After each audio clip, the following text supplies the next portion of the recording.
Bem, de volta, vamos voltar a conversar aqui com nossos convidados. E aí falamos aqui do Proálcool Maranhense, a gente já volta a falar disso aqui. Mas eu queria, antes de voltar a esse assunto, queria perguntar alguma coisa aqui para o Milton. Os setores brasileiros enfrentam uma série, os setores produtivos, uma série de dificuldades, né? Carga tributária, logística, mão de obra.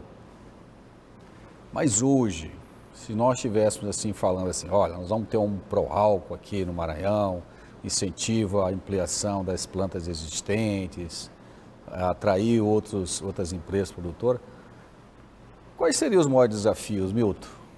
O que vocês enfrentam hoje que vai enfrentar aqui também?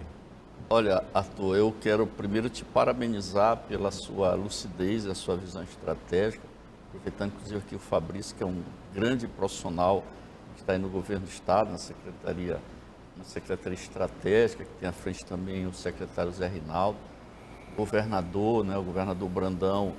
A gente sabe que ele tem essa pegada muito forte aí na visão econômica, desenvolvimentista. Você falou algo aqui que eu acho que, sabe, Fabrício, poderia sair daqui do programa do Arthur a ideia do Proálcool Maranhense. Todos os elementos assim são favoráveis para que o Maranhão adote uma ação desse porte, desse nível, porque a questão do biocombustível, da descarbonização, o mundo está ávido por soluções... Tem a fome e a vontade de comer. Tem tudo aqui. Só falta comida. Eu colocava no início que o Brasil sempre ficou na periferia das grandes decisões mundiais. Eu acho que com esse tema nós estamos bem no centro. E aí Sim. É a hora do Brasil agir como um estrategista global. Até no momento que ele está muito pressionado pela pauta ambiental. Perfeito. Aí nós vamos ter o evento agora em Belém, na COP30 em 2025. O Maranhão conseguiu levar a estrada de ferro norte-sul, ligando o Porto do Itaqui ao Porto de Santos. O Porto do Itaqui é um dos poucos do mundo em que o trem praticamente joga o vagão dentro do navio, isso é estratégico. E o Fabrício falou no Matopiba, que é ali é um estado dentro de estados brasileiros.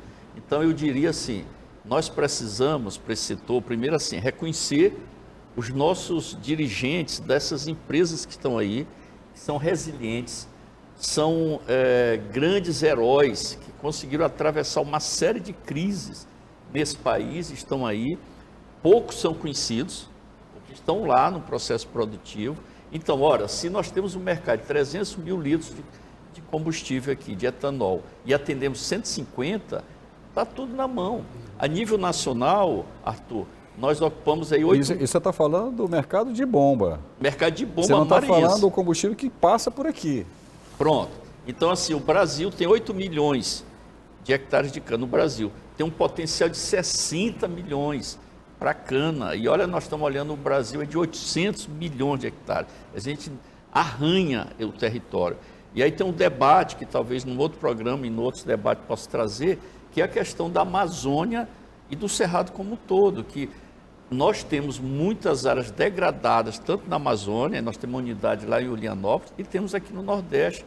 E a cana-de-açúcar poderia ocupar essas áreas, e a cana, ela absorve o carbono do ambiente, e no programa Rota 2030, que o governo federal está anunciando agora, a meta é esse armazenamento do carbono no solo, está no programa. Sim. Tecnicamente, isso é previsto, Fabrício. Nós estamos trabalhando nisso, na questão do combustível do futuro, na Rota 2030, no Renovabil. Então, o nosso setor tem uma série de ferramentas modernas que você não encontra em lugar nenhum. A questão do Renovabil é uma experiência brasileira inédita, não existe isso no mundo.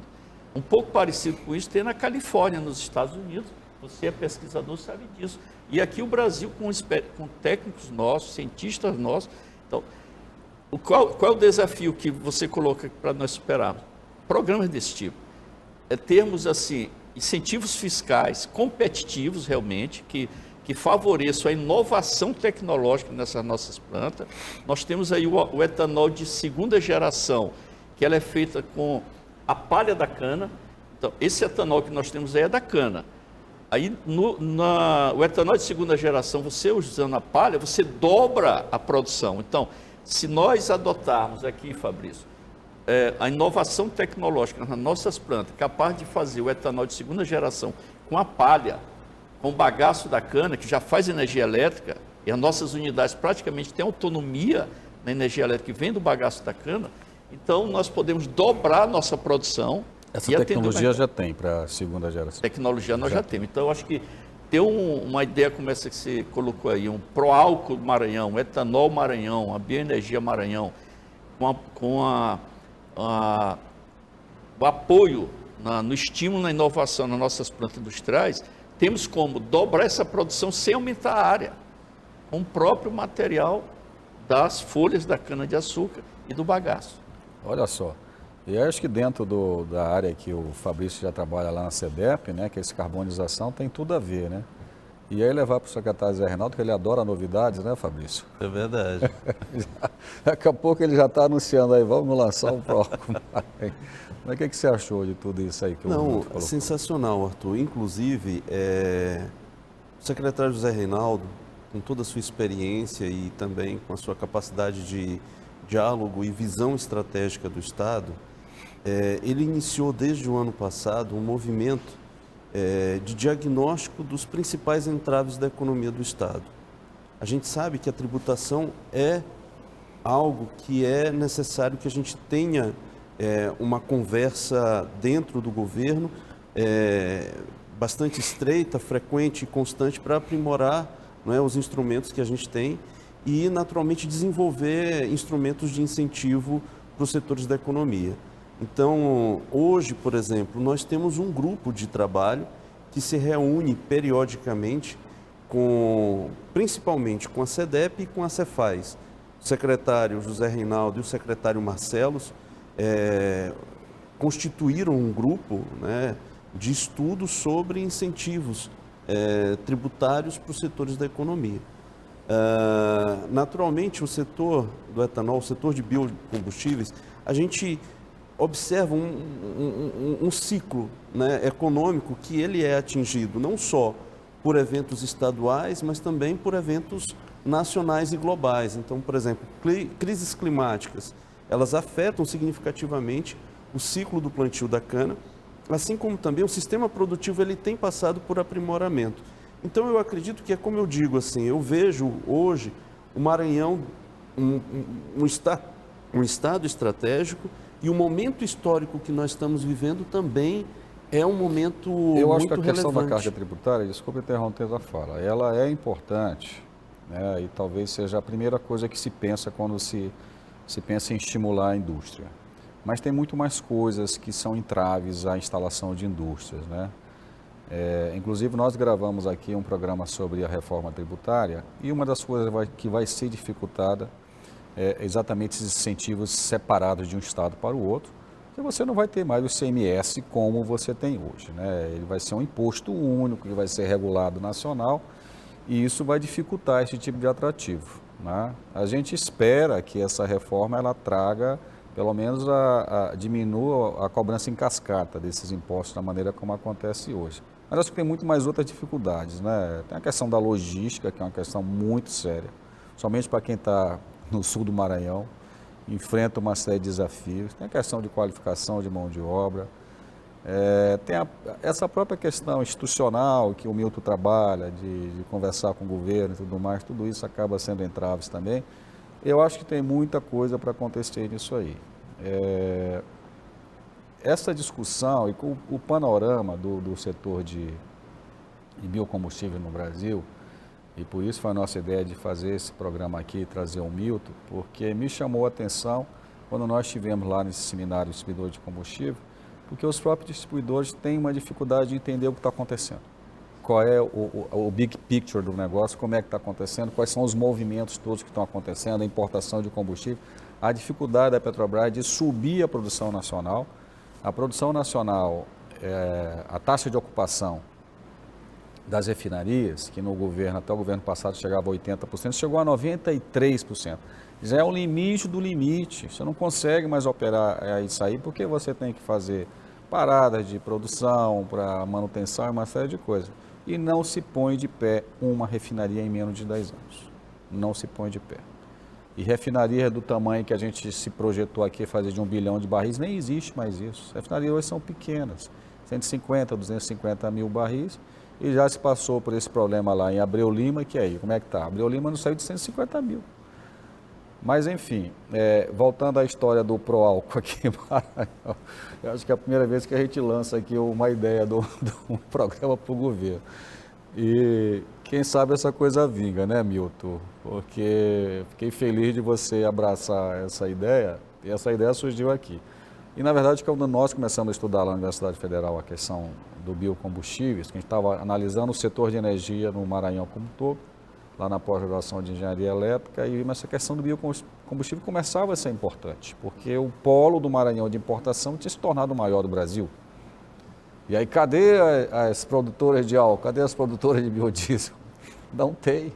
Quer dizer, tinha, mas as informações que tinha eram muito poucas, né? Faltava essa troca de informação com o governo. Acho que o próprio governo, muitas das informações que o sindicato tem hoje não tem, mas tem essa aproximação. Bem, a gente já está terminando um programa, infelizmente, acho que é mais um programa que a gente faz que a gente poderia ficar 4 horas conversando aqui e talvez até gere aí quem sabe um seminário, né, Milton? Mas muito obrigado por ter vindo aqui, ter dado uma explanação geral do seu setor. O setor está mostrando a cara aí, fico muito feliz com isso. Acho que precisa mostrar a cara mais vezes. E venham sempre aqui. Nós agradecemos, entendemos que o assunto ele é palpitante, empolgante, está na pauta, né, do país, está na pauta internacional. E o Brasil, e o Maranhão, claro, deve avançar e ocupar esse espaço. E assim, o fato de nós estarmos aqui pelo sindicato é um sinal dessa aproximação, porque eu não sou usineiro. O Sindicanal tem 20 anos de existência, então eu sou o primeiro presidente do sindicato dito executivo, que os nossos usineiros tomaram a decisão realmente, e como a gente já vem nesse movimento há algum tempo, estamos aqui exatamente para fazer isso, porque o setor, Arthur, enfrenta muito a questão da desinformação. Sim. Nós entendemos que há muita desinformação na própria relação do consumidor, na hora de abastecer e tal. Tem muito assunto para ser tratado, mas nós estamos exatamente para fazer essa interlocução, levar também as demandas para dentro da indústria, captar o sentimento da sociedade e ficamos à disposição e agradecemos muito essa oportunidade, você, o Fabrício, de estarmos aqui mostrando um pouco do que o setor faz, até silenciosamente, né? Nós não temos problema de abastecimento, todo mundo abastece, mas por trás desse movimento de você chegar na bomba e abastecer, tem um universo gigante de informações. O programa busca exatamente isso, mostrar o setor produtivo, quem leva esse país no dia a dia. Fabrício, mais uma vez, obrigado. Um abraço no secretário Zé Reinaldo e toda a equipe da SEDEP. A gente que agradece, Arthur, é sempre um prazer colocar as ações do governo, colocar as ações da SEDEP. O secretário José Reinaldo, ele tem uma visão muito estratégica, ele é uma pessoa muito ativa, tem um conhecimento extraordinário do Estado, tem dialogado com outras secretarias. A gente sabe que, por exemplo, a questão de licenciamento, a questão de logística, outras questões são relevantes e têm sido trabalhado. Grupos de trabalho estão trabalhando diuturnamente para criar um ambiente jurídico, que eu acredito que isso é o mais importante. Isso é o mais importante. Né? Criar um ambiente jurídico seguro para que os investidores possam desenvolver suas atividades e a gente atrair emprego e aumentar a renda da nossa população, que eu acredito que está na ponta de todos os nossos anseios, os nossos objetivos. Obrigado, Arthur. Bacana. Bem, a gente fica por aqui. Obrigado mais uma vez pela sua companhia. Negócio na Pauta é um oferecimento de Apolo Energia Solar e Vero Vinho. Todos os programas estão disponíveis em nossas redes sociais, é só seguir Negócios na Pauta. Uma boa semana para você e até o nosso próximo encontro.